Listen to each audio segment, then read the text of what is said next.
पहा नवीन एपिसोड्स एकदम add free.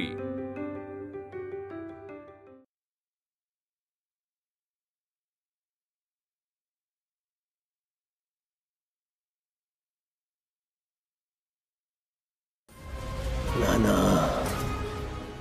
अनंताचं कुटुंब पूर्ण होणार। चंद्रविलास त्याचं काम करणार।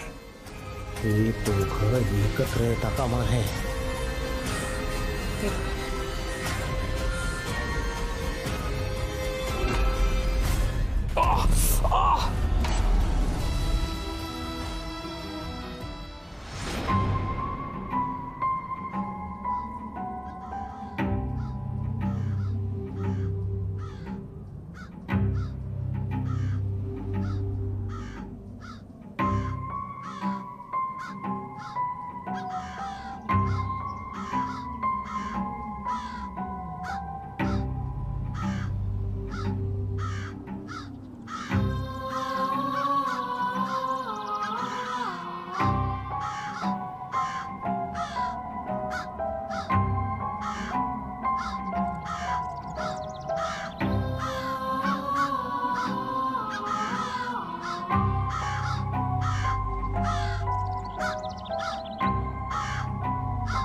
कशाला वरडताव रे?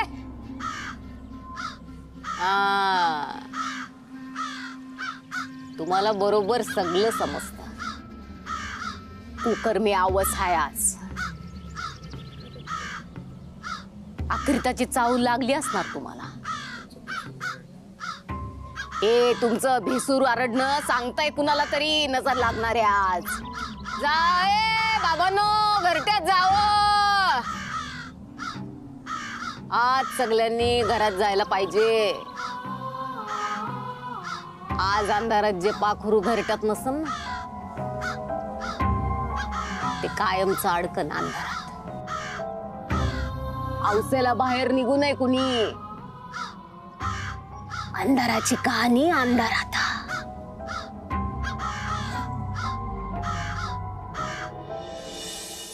हो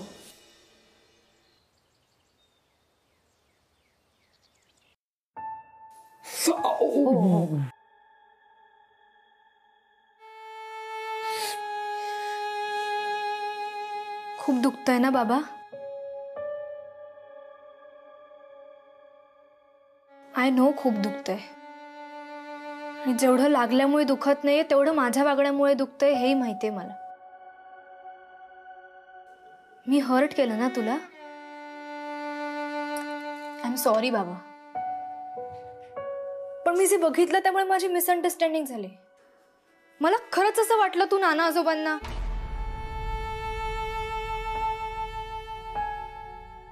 आय एम सॉरी बाबा। परत असं नाही करणार मी। खरंच सॉरी। आणि तुम्हाला थँक्यू बाबाचं ड्रेसिंग केल्याबद्दल। खूप सिरियस नाहीये ना? नाही, फार नाही। शर्वरी, एक सांगू? बऱ्याचदा ना जे दिसतं ते तसं नसतं। त्यामुळे नक्की काय घडलंय हे जाणून घेतल्याशिवाय घाईघाईनं प्रतिक्रिया देऊ नये। आणि त्यातल्या त्यात आपल्या जवळच्या व्यक्तींबद्दल तर असं करूच नाही। त्यांची वेगळी बाजू असू शकते, हो ना? मला सांग, बाबांना दुखलं तर तुला वाईट वाटतं, हो ना? का? कारण मी त्याची मुलगी आहे। बरोबर। तसंच बाबा नानांचा मुलगा आहे।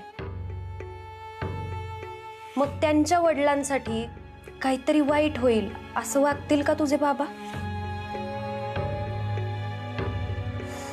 आता अशी चिडत जाऊ नकोस बाबांवर।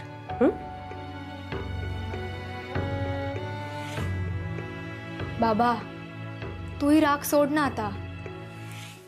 खरंच सॉरी। आय लव्ह यू ना। सॉरी बाबा. माझं आत्ता काय होतंय माहितीये, मला तुला एकट्याला सोडता येत नाहीये आणि आजोबांना एकटं सोडणंही मला पटत नाहीये. तुला आठवतंय मला माझ्या वाढदिवसाच्या दिवशी रात्री एक कॉल आला होता. तो आजोबांनीच केला होता असं मला वाटतंय. हा म्हणजे मला आवाज सारखा वाटतोय. आणखी एक सांगू, मला इथेच का राहायचंय ते? नाही, काही सांगू नकोस आता, कारण मीच तुला एक चांगली बातमी देणार आहे. आपण मुंबईला चाललोय. चिडतेस काय? ऐक तरी. आपण 3 जण मुंबईला चाललोय. तू, मी आणि नाना. खरंच चाललोय? येस, मी आजोबांना घेऊन येते. जा पळ.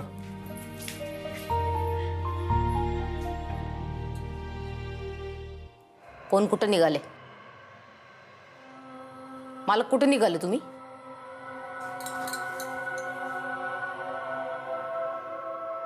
आता कुणाला बाहेर जाता यायचं नाही. मालकाला काय कुणालाच बाहेर जाता येणार नाही. अडकले, सगळे अडकले इथं. काय काय हे वेड्यासारखं बडबड करतेस तू? कळतंय का काही? आवाज आली ना, कुकर मी आवाज आहे. मालक लय वाईट असते आवाज. माणसांसाठी तर अजूनच वाईट. जो कुणी आज बाहेर जाईन ना त्याला धरल बघा यावस. काय बडबडतेस तू? हो, कुठल्या काळात जगतेस तू? तुला किती वेळा मी सांगितलंय या असल्या फालतू गोष्टींवरती माझा विश्वास नाहीये म्हणून. कशाला उगाच तू बडबड करतेस ग? आम्ही तिघही मुंबईला निघालोय. या बाई पण चालल्या का? ही बाई कशाला जाईल? यांचं घर इकडे नाहीये का? आम्ही 3 जण मुंबईला चाललेले आहोत. मी, शर्वरी आणि नाना, आम्ही 3. कळलं? कालोकाची सावली औषला भावली. अमावस्यालाही वाईट, वाड्यासाठी तर अमावस्यालाहीच वाईट. कुणी बाहेर जायचं नाही. मालक, वाड्याला तुमची गरज आहे मालक. काय काय गप्प बस. कोणाला कोणाची काही गरज नाहीये. कळलं का? तुला जे करायचं ते तू कर, आम्हाला जे करायचं ते आम्ही करू. कळलं तुला? महाजन, तुमची जखम ओली आहे, तुम्हाला खेचल्यासारखं वगैरे वाटतं? मला मला खेचल्यासारखं वाटतंय. तुमच्या भुलगावमध्ये मेंटल हॉस्पिटल आहे का हो? हिला दाखल करून घ्या. हिला ट्रीटमेंटची गरज आहे, मला नाही. महाजन तुम्ही जरा शांत होता का? शांत कसं होऊ? हे बघितलं का? काय नका देऊ ना तिच्याकडे. आणि तुम्ही टेन्शन पण घेऊ नका. आणि शर्वरीचं तर अजिबात नको. आता डॉक्टर म्हणालेत ना काळजीचं काही कारण नाही म्हणून. ती घेईल तिची काळजी. काळजी घेऊन चालत नसते. निगराणी पण ठेवावी लागती. लहान रोप आहे, त्याची सारखी सारखी माती बदलून चालत नसते. एकाच मातीत जगतं ते. कसं शरीवरीला आता वाडा भावायला लागलाय. मी तुला शेवटचं सांगतोय, असल्या गोष्टींवरती माझा विश्वास नाहीये. बडबड बंद कर.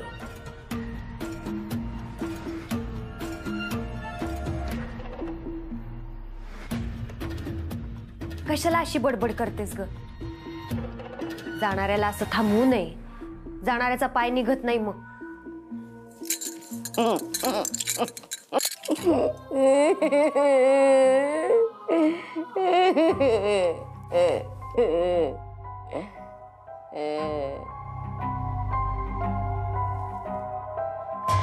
आवाज दी माय, अगं आवाज दी.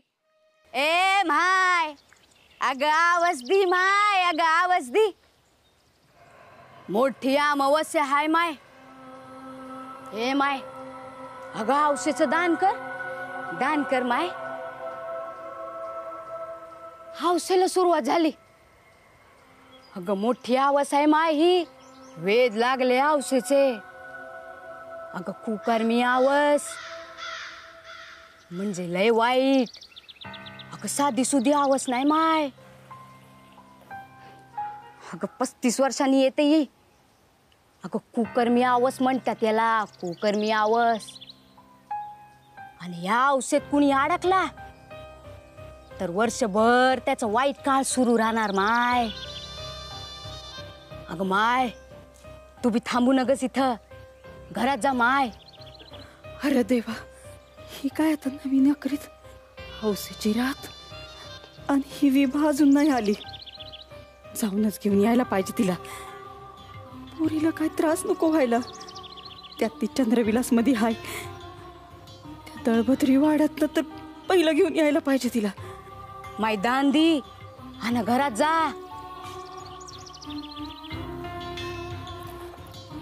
अगं माझं बी हे शेवटचंच दान आहे माय. मी बी घरलाच निघाले. माय तू बी घरात जा माय. हा तू बी थांबू नगस. अगं या वस लय वाईट आहे माय. अगं या तडकशील तर तुला घेऊन टाकल हो अंधार. घरात जा माय. माय घरात जा. मी बी जाती, तू बी जाय.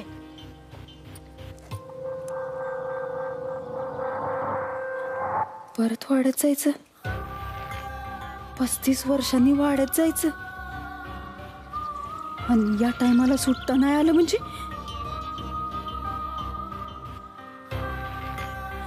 पण विवाह अडकली तर नाही नाही, मला गेलंच पाहिजे.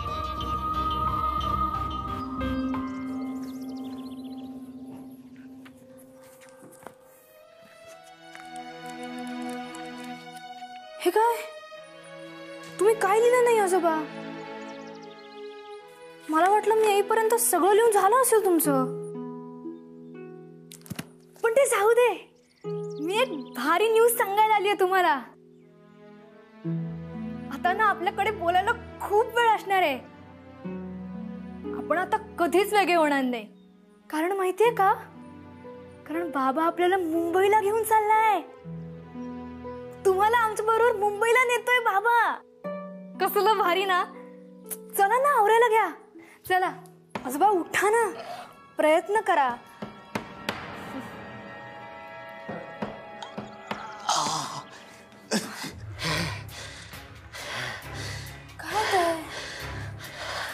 काय होतंय आजोबा?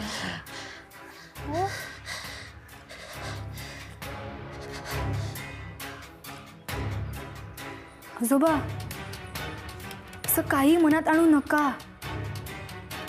जे झालं ते झालं. हो तर मी बाबाशी बोलते. I know him. तर तुम्हाला काहीच बोलणार नाही. आपल्यासाठी हॅपी मुमेंट असायला हवी ना. आपण सगळे एकत्र चाललोय. चला ना आजोबा तुम्ही. बाबा बाबा बघ ना, आजोबा येतच नाहीयेत. चला ना.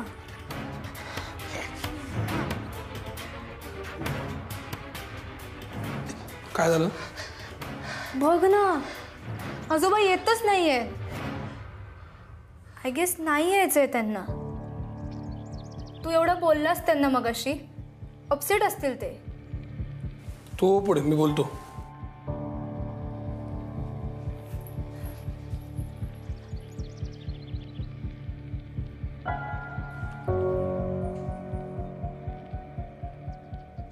काय सहानुभूतीची अपेक्षा करताय माझ्याकडनं? कधीच मिळणार नाही तुम्हाला. माझी मुलगी तुमच्याशिवाय माझ्याबरोबर मुंबईला येणार नाही, म्हणून मी हे सगळं करतोय. मुंबईला गेल्यानंतर तुमच्यात आणि माझ्यात बाप आणि मुलाचं नातं तयार होईल असं जर का तुम्हाला वाटत असेल तर तसं होणार नाहीये. इकडं क्लिअर करा. आवरा की, फुकटची नाटकं करतायत. आवरा लगेच.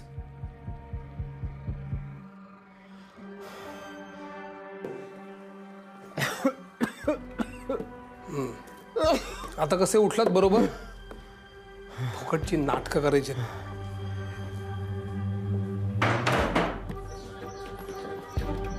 ना मी तुम्हाला नाईलाज म्हणून मुंबईला घेऊन चाललोय. एक गोष्ट मी तुम्हाला स्पष्टपणे सांगतो, आज तुम्ही जे वागलात ते अत्यंत चुकीचं आहे. दगड मारणं वगैरे खूप अति झालं. माझ्या घरामध्ये हे असलं काही चालणार नाही. माझ्या घरामध्ये एक प्रकारची शिस्त आहे, ती तुम्हाला फॉलो करावी लागेल. जर का हे पटत असेल तर तुम्ही मला सांगा, नसेल पटत तर मी वेगळी काहीतरी शक्कल लढवीन. तुमच्या मानसिक आरोग्याशी माझं काही घेणं देणं नाहीये, कळलं?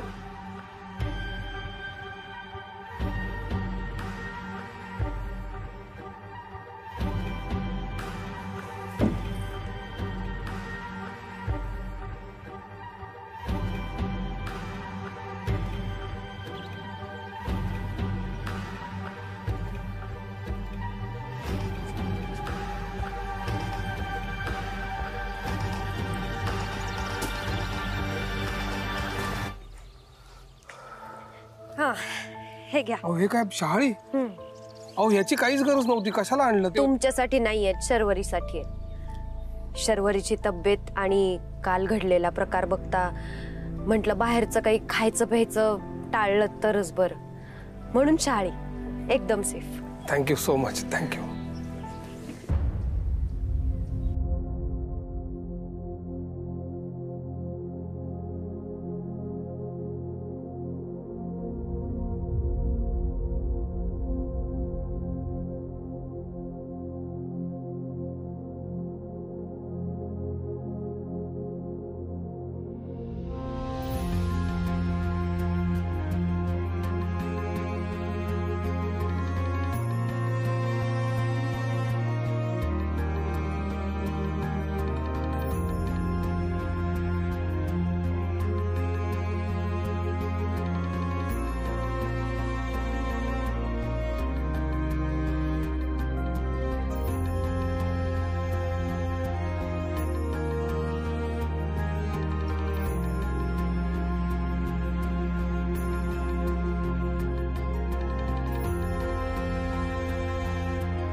एकच मिनिट. हो. हॅलो हॅलो, चंद्रविलास वरस. हो आई. तू बोलली होती ते लोक तिथनं जाणार आहेत. हो, ते निघालेच होते मुंबईला. हे बघ, तू आत्ताच्या आत्ता तिकडनं निघून ये बघू. हो हो, मी अमावस्या आहे आज, मोठी आवाज. तू निघ बघू तिकडनं लगेच. हो हो, आता ही सगळी मंडळी निघालीच आहेत मुंबईला जायला. ते अनंत महाजन आहेत ना, त्यांची मुलगी शर्वरी, तिला जरा बरं नव्हतं म्हणून. आणि आता ते नाना महाजनांना पण घेऊन चाललेत कायमचे चंद्रविलासवरून. हे बघ, त्यांना जायचं तर जाऊ दे, नाही तर राहू दे. तू आत्ताच्या आता तिकडनं निघ. पावसाची सावली तुझ्यावर नको पडायला.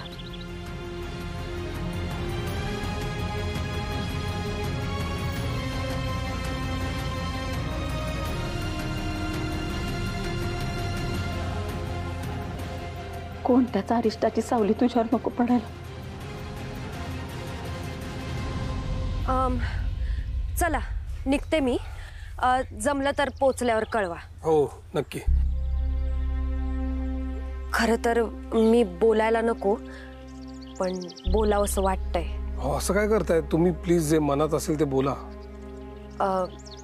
तुम्ही मुंबईला गेल्यावर शर्वरी आणि नानांची काळजी घ्यालच, पण काय? तुमच्यात आणि नानांमध्ये तणाव आहे माहितीये मला. त्यामागे कारण असतीलच, पण माझं म्हणणं एवढंच आहे की तुम्ही त्यांच्याशी एकदा बोला. न बोलल्याने नात्यांमधली दरी वाढते आहो, आणि एकदा का दरी वाढली ना की मग सगळं जग दूर गेल्यासारखं वाटतं. मी स्वतःच्या अनुभवावरून सांगते. आपला हक्काचा माणूस नसला ना की खूप त्रास होतो आहो. म्हणून मनात आलं की बोलून मोकळं व्हावं, स्वतःच स्वतःला बरं वाटतं. म्हणजे बघा, वापरात नसलेली एखादी खोली जळमट होऊ नयेत म्हणून आपण अधूनमधून साफ करतो ना, तसंच नात्यांचं आहे. नात्यांमध्ये जी जळमट होतात ना, ती अधूनमधून साफ करावी बोलून. बघा, म्हणजे तुम्हाला पटलं तर. खरं तुमचं.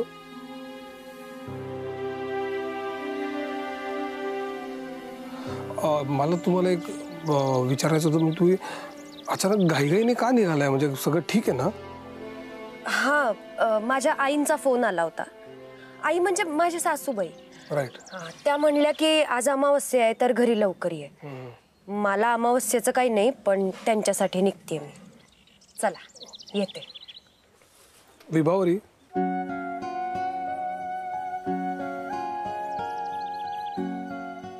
सॉरी मी तुम्हाला थांबवलं, पण मला तुम्हाला थँक्यू आणि सॉरी दोन्ही म्हणायचं.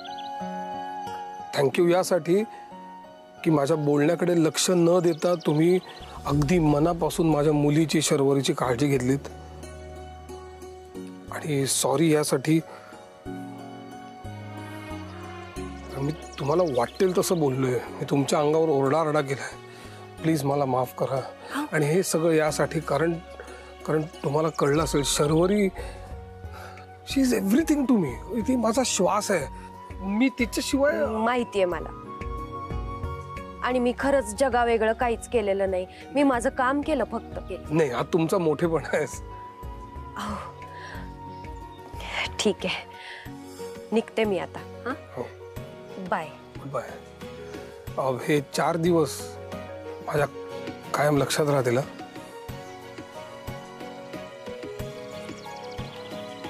थँक्यू.